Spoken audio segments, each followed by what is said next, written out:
If you want to understand King Von, you have to understand T-Roy. Because you cannot understand who Von was, what made him move the way he moved, what gave him the specific fearlessness that defined his public persona, what it meant to be from OBlock, in the most fully committed sense of that identity, without understanding the man who was closest to him, James Johnson, known in Parkway Gardens and in the broader OBlock world as T-Roy. Born October 30th, 1993, 14 months older than King Von, 5 feet and 1 inch tall.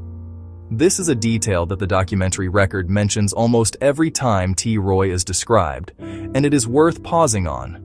Because in an environment where physical presence and the specific ability to project threat are survival equipment, where the perception of danger that you carry with you in the street has direct and practical consequences for your safety, being 5'1" is an automatic disadvantage that T-Roy apparently compensated for in the specific, non-negotiable way that the Southside street landscape demands. So yeah, you little bitch fucking a real nigga. Woody gang out before we cover Woody. Shorty ain't got no fucking blink. We got jocks on us. In a final fucking bird. On me, I will shoot you. No problem. I will fucking shoot you. Yes, I will. So if you see me, it ain't no shit. Leave me the fuck alone. Cause I stay with my savages. Well, I'm solo right now. I definitely show good life no more. Bite down. You ain't get the chopper right. I'm too tough for us.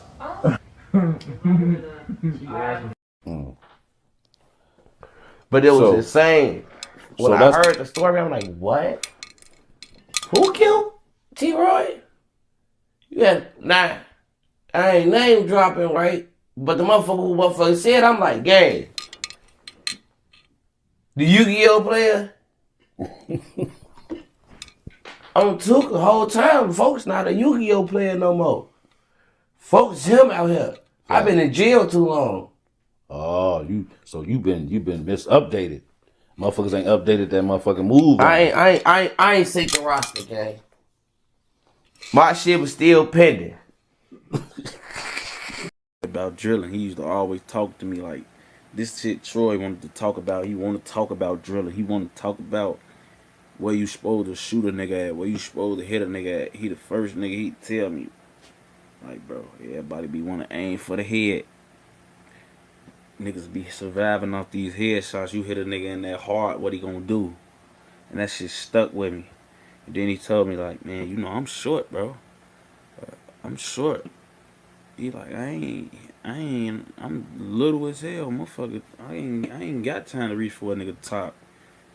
He say he giving out chests only. I'm phoning him like that's how he coming. I'm just like, damn, it kind of makes sense on BD, but this shit that little evil motherfuckers to think about, like. He was small. He was feared. Those two facts coexisted without contradiction in the OBlock ecosystem because the people who knew him knew what his size did not reveal. The specific history that T-Roy had accumulated, the specific incidents that made him someone whose reputation preceded him regardless of his height, was known on the block. Among the people who mattered in that world, T-Roy's 5'1" frame was irrelevant information. His relationship with King Von was the defining relationship of both of their lives. Not just in the sense that they were close friends, though they were that in the specific, all-encompassing way that young men who grow up together in a dangerous environment become close, where the friendship is inseparable from the shared survival of things that could have ended either of them. But in the sense that their specific combination of personalities and histories and shared experience produced something that was greater than either of them individually. Von was the storyteller, the man who could take the specific events of life in Parkway Gardens and reconstruct them in narrative form with a precision and an emotional depth that made listeners feel like they were inside the experience rather than hearing about it from a distance. His music was not performance, it was documentation, and T-Roy was, in significant part, the subject and the context of that documentation, the person whose presence in Von's life gave the stories their specific weight. What the allegation against Vaughn and T. Roy in the blood money case actually did to T. Roy's historical legacy, specifically the allegation made by J. Hood and circulated in the documentation community, is worth examining in human terms. Because T. Roy died before the allegation became a major public narrative. He died in 2017. He was 23 years old. So Troy and Vaughn and Keef was the new generation, but Keef just got out with, yup, they was best friends, bro. They was best friends. They was hitting every crib in Parkway together, bro. That's why I was saying that I can't believe that Keef didn't take Vaughn with him. I mean, didn't take Vaughn or T. Roy off top. Like, pack y'all shit up. Y'all gone. We gone. That's why I was surprised, because they broke in every motherfucking crib in Parkway together. That's why I was like, damn, he ain't take them. He say, did Vaughn really take them posts from Sosa? Hell yeah, Vaughn took 2 posts from Sosa and they ass never got cool after that. Did Vaughn take posts from Sosa or he stole them? Nigga, he took them type shit. Like, I don't know if he I think folks probably let him see them bitches and then he just ain't get them bitches back. So you could, I don't think that's a stole. I think that's a take. Sosa thought Vaughn and Troy and Sosa was like best friends. First and foremost, it wasn't Vaughn, Sosa, and Troy. The 2 ultimate best friends was Troy and Sosa. Vaughn and Sosa, they got real close because y'all know what the fuck they was doing. But nigga, it was really Sosa and T. Roy. Y'all don't know. Y'all ain't never seen no picture with them high ass mohawks. Them niggas used to be.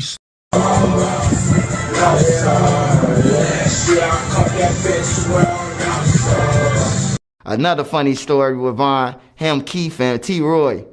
It's the Bud Billiken Parade. So everybody go to the Bud Billiken Parade in OBlock. They go in the morning. You got to get out there like 4 in the morning to get seats. Man, them boys robbed every crib that was in Parkway.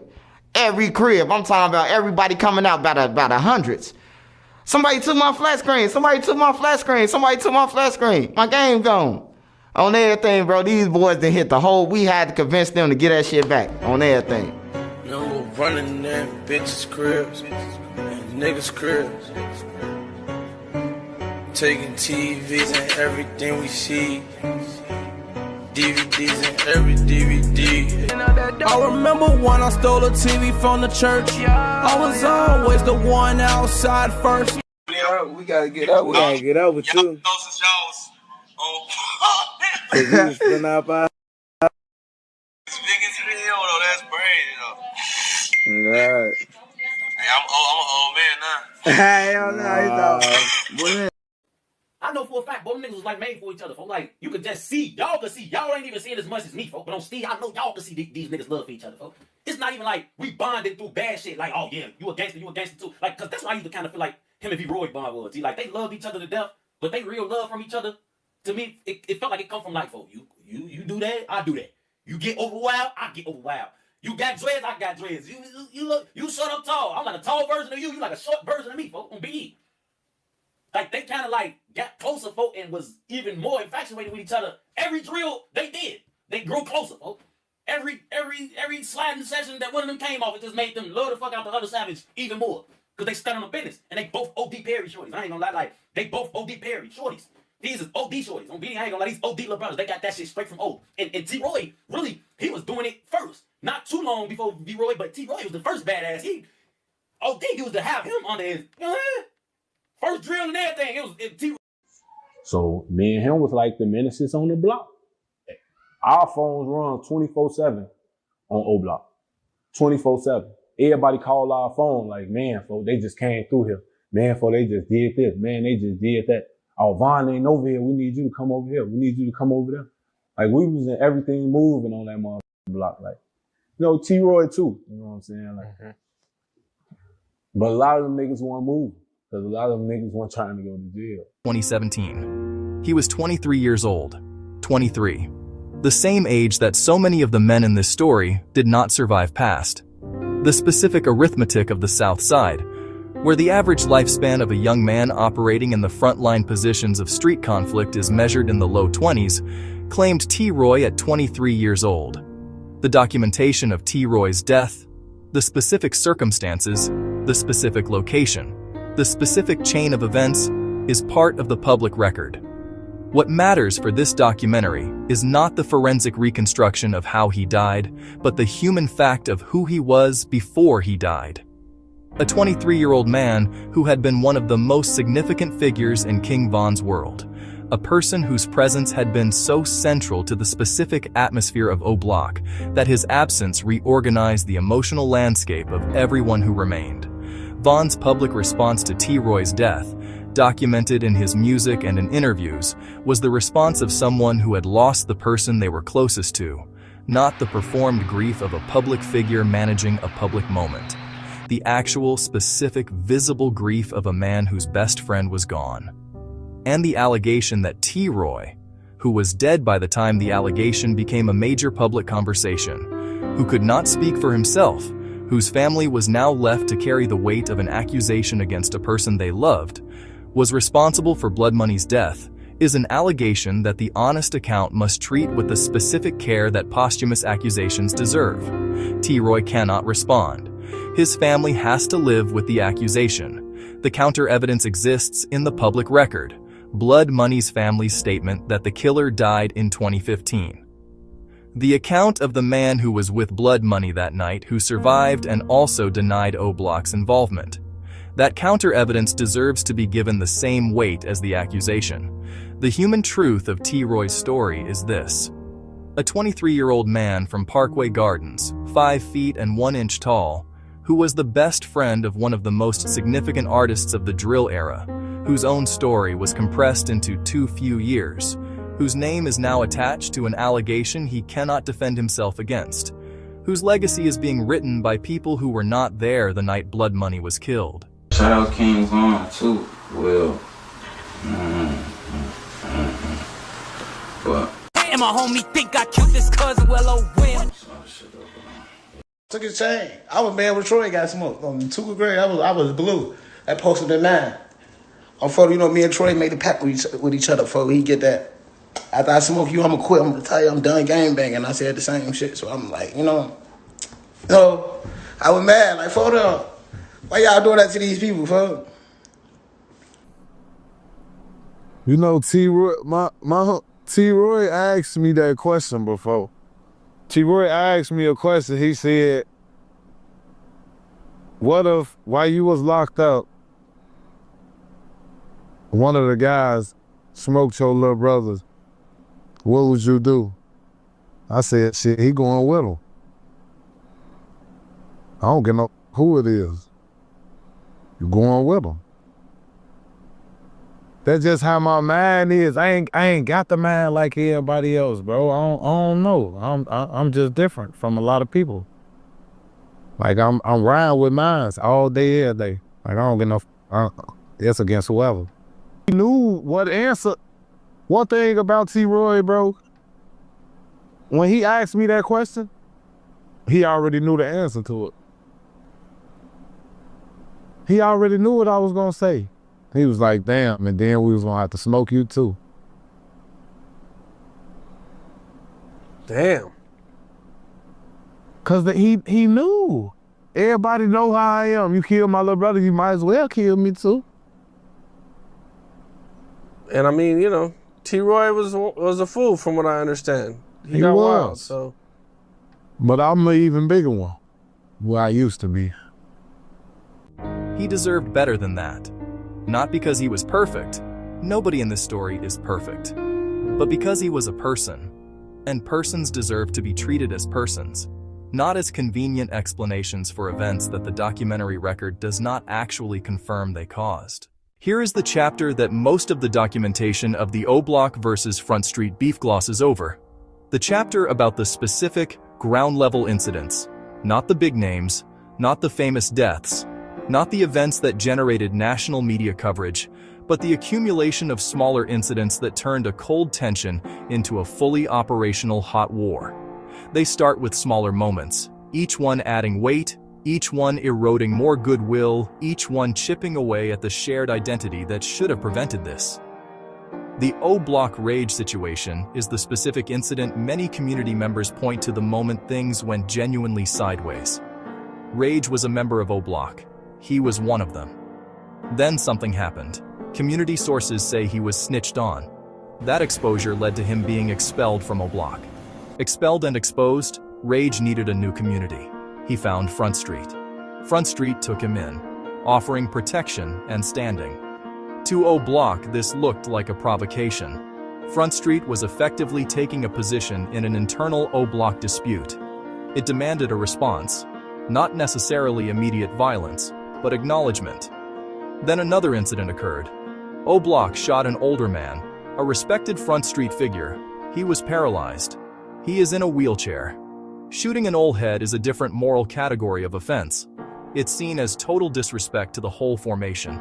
Front Street did not forget. They filed it in the communal ledger of debts and offenses. Then there was the 11-year-old girl. A child was shot near the dispute. Community records mark this as foundational. When children get hit between brother formations, informal resolution collapses. The result wasn't instant all-out war, but the direction was set. OBlock Rage, the paralyzed old head, the 11-year-old girl, 3 incidents, each one pushing toward full conflict. By the time the younger generation arrived, the framework of full opposition was already established. They didn't create the beef. They were born into it. The weight of every prior incident falls on your shoulders before you are old enough to have had any say. There is a pattern that runs through the history of the OBlock versus Front Street conflict. A recurring dynamic appears at multiple points. A moment of reduced tension, not quite peace, a reduction in the active daily hostility that gets interrupted by a specific act of disrespect. Big Oney is an OBlock figure who became publicly visible after King Von's death. Von was gone. The institutional authority and personal weight Von provided was no longer there. In that absence, people on OBlock navigated the block's politics without the same restraint. Oney went online and dissed Blood Money. This is documented in the public record. Multiple sources confirm this, including direct Reddit discussions on the Cheericology subreddit. Blood Money's son, Lil Blood, a young man growing up in the shadow of his father's death. He did not stay silent. He fired back at Oney on social media, and then Oney was shot. Oney had been beefing with Lil Blood. The shooting happened a couple months after the public back and forth. Whether the shooting was directly connected to that beef cannot be confirmed. The community is capable of connecting dots. The shooting was received by many as a response to the disrespect. The street's form of accountability when formal justice isn't used. But Oney's trolling and the events that followed reveal something else. Social media has changed the stakes of these internal community conflicts. In previous eras, disrespect circulated through closed community channels. The audience was local. Accountability was local. Now the disrespect is broadcast. Tugging. Cause bottom they hit stain. Before they up. Okay. Most study. Okay, guys, Front Street responded. Some of the members are starting to respond. They said last nigga said blood. This blood almost died. And then he also said, fuck that last nigga that tried to fight. Yeah, it's getting picking back up, man. Front Street. With these guys woofing at Front Street right now, don't know if Front Street had something to do with the situation that happened a couple of days ago, but you could tell when something happened because they started woofing at a certain member. I'm talk about this shit all day. We 15, 16, 17. But then you book and I'm just glowed up out here. You don't get to see none of this shit. You just hear it, but only thing your man, damn, I can't wait to touch. You feel me? Because everybody taking who they love with them, bro. Niggas ain't coming back to get nobody. See, that was shit fucked up. That's our crowd, bro. Niggas like, you know, me. I mean, you know, but you know, like, you know, So got his crowd, Fredo got his crowd. You know what I'm saying? For them got their crowd. Fredo. But in reality, we all is one. But in reality, folks them had their crowds. You know what I'm saying? The internet seen them crowds. You probably be our first time seeing faces like this. I'm saying far as on speaking like, you know what I'm saying, about Bruno, but in reality, we all is one. We come from the same environment. We all under the same umbrella, but everybody had their own shield, had their own crowd. You know what I'm saying? And Blood, that was our crowd. I'm 33, you know what I'm saying? Blood, what, probably like 37 right now, 38 right now. You know what I'm saying? Folks are going to take us really with him. Like, he used to be telling us, tweaking, like, he'd just leave So crib. And, you know what I'm saying, he'd probably been up there with Soulja Boy or some shit. Or whoever, you know what I'm saying, one of the rappers and shit. Folks would be like, man, I'm just, man, for you don't know G, man, you don't even know, I just want to take his ass, man. But that's what I cousin. And just to hear folks and see folks in that, you knew it was true, But folks really became humble when he said like, I'm gonna get us in here. And he got us in there. Like he did though. Like he got us in there. Like, no they weren't even trying to let folks in that bitch. Hell no. They weren't even trying to let folks in that bitch, but yeah.